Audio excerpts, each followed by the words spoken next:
जी बेटा जी, इस तरीके से दो पेजेस आमने सामने आपने खोलने हैं। ऊपर हेडिंग देनी है फ्यूचर परफेक्ट टेंस, उर्दू में नाम भी लिखना है, राइट साइड के टॉप पे डेट भी लिखनी है।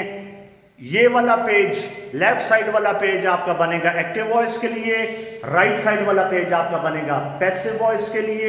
इसी तरीके से आपने सारा काम करना है। और देखें फ्यूचर परफेक्ट टेंस में जब हम एक्टिव से पैसिव में आए, तो हमें चेंजेस मिली विल हैव या शैल हैव।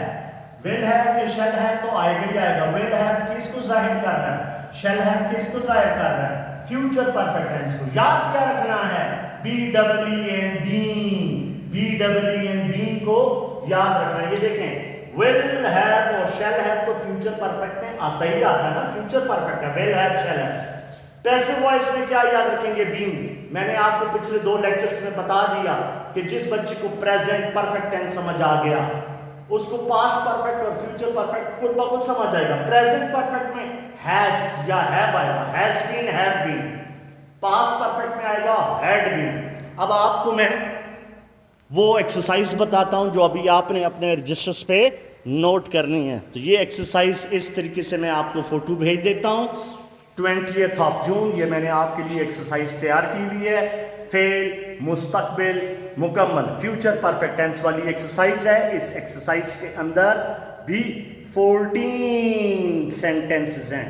14 सेंटेंसेस को आपने एक पेज पे, वो जो पिछला मैंने वीडियो भेजी है, पहली वीडियो जो मैंने आपको सेंड की है, उसी के नीचे वो जो आखिर में लिखा हुआ था एक्सरसाइज, उसी आखिर में उसी एक्सरसाइज को, चाहे 2 लाइनें बची हैं या 4 लाइनें बची हैं, वो 4 लाइनें आपने ज़ाया नहीं करनी है। और इस एक्सरसाइज को आपने इसी तरीके से साफ सुथरा करना है।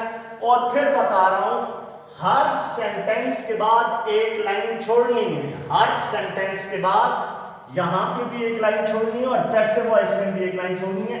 एक लाइन छोड़ने से काम खूबसूरत, नीट और क्लीन आएगा। खिचड़ी नहीं पकानी, ठीक है। मेरे पास जगह कम थी इसलिए मैंने एक लाइन छोड़ सकता, लेकिन आपने हर सेंटेंस के बाद एक लाइन छोड़नी है। नजदीक आए, फिर देखें किसी को समझाना भी पड़े। आई सब्जेक्ट है, काम किसके ऊपर हो रहा है, जिसके ऊपर काम किया जा रहा है उसको बोलते हैं ऑब्जेक्ट। एक इनाम के ऊपर काम हो रहा है। I shall have won a prize. जब भी इनाम को हासिल किया जाता है, गेट भी कहते हैं, लेकिन इनाम को जीता जाता है, खुशी होती है इनाम हासिल करने के बाद, इसलिए when won. I shall have won a prize. A prize will have been won by me. You will have cheated us. तुम हमें धोखा दे चुके होगे। तो सब्जेक्ट ऑब्जेक्ट की जगह रिप्लेस करेगा। वी के बाद क्या आता है, विल या shall, shall. We shall have been cheated by you. She will not have forgiven me. वो मुझे माफ नहीं कर चुकी होगी। मेरे ऊपर काम हो रहा है। मेरे ऊपर काम क्या हो रहा है कि वो मुझे माफ नहीं कर चुकी होगी। I shall, I के बाद shall आता है। I shall not have been forgiven by her. We shall not have beaten them.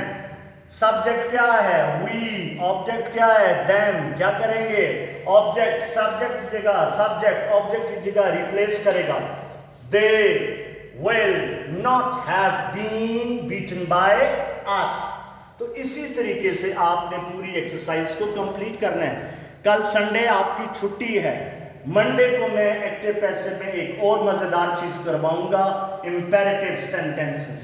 ठीक है बेटा, तो ये मैं आपको फोटो खींच के भेज देता हूं। इस एक्सरसाइज को आपने नीट एंड क्लीन अपने रजिस्टर्स के अंदर करना है। Thank you so very much. And please do remember me in your prayers. Allah bless you all.